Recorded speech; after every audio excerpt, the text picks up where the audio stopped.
We now welcome in one of the greatest of all time in any sport, Hall of Famer, the NBA's all-time leading scorer, the GOAT of GOATs, Kareem Abdul-Jabbar. Thank you so much for joining us. Sir, I'm always so happy when you are on the show. Thank you.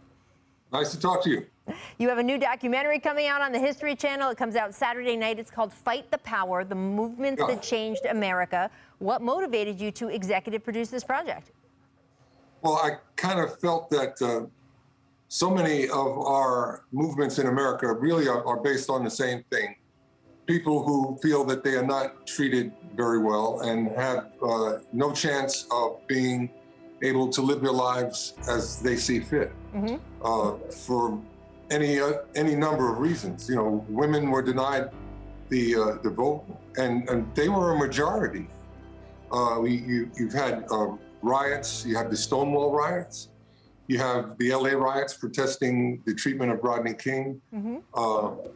There's so many different elements.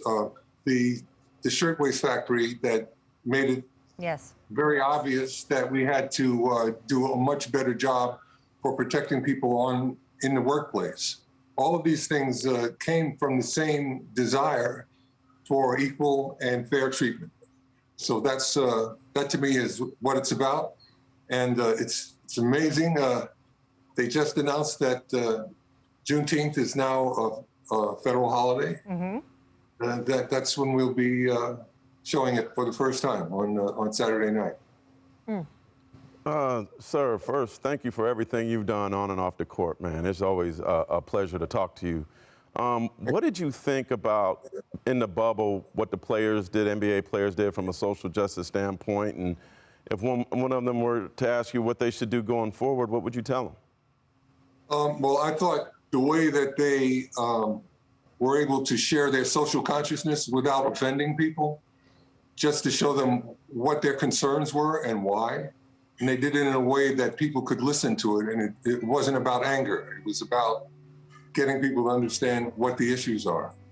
It's very, very important that this is done.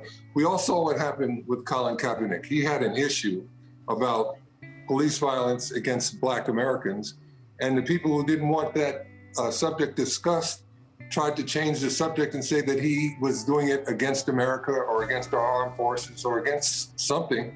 And all he was doing was using his platform to call attention to a very important issue. The NBA has a long history of not doing that. They have a long history of trying to figure out how to give the guys a chance to express themselves without making fools of themselves. And that's what they did. I was very happy to see how they handled it. People understood. In my neighborhood, which is not a Black and brown neighborhood, the Black Lives Matter protest last summer, it was shocking. You know, all the people that were not Black people out there that were appalled by what happened to Mr. Floyd. It's nice to see that the communication is starting to take place. Kareem, how you doing? Matt Barnes again, and I want to echo what Mark said. Thank you for all your work on and off the court. This social fight isn't new to you. You've been in this for a very long time, so you don't always get the recognition you deserve when it comes to this or basketball, I feel, but we definitely wanted to tell you today that we definitely appreciate you. Transitioning from social justice to basketball, how has the center position changed from your time when they had to feed you the ball and you got to do what you wanted to now? There aren't very many centers, maybe two, that they can actually throw the ball down to and play through today. Well, I think it has to do with the way that the three-point shot has stretched the court. But here in LA, we have a center, Anthony Davis. He's really capable of doing it all. He can defend the hoop and rebound, block shots and rebound in the paint.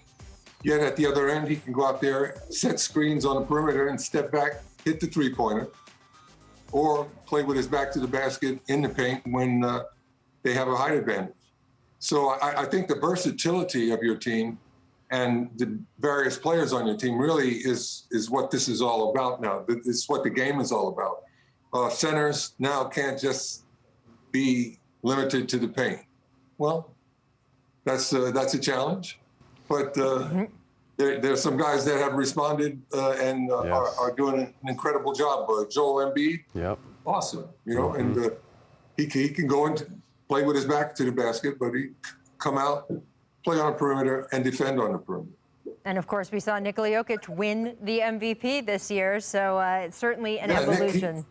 Jokic was the first center to win it since Shaq, I think. Yeah. So absolutely. Thanks for watching ESPN on YouTube. For live streaming sports and premium content, subscribe to ESPN+.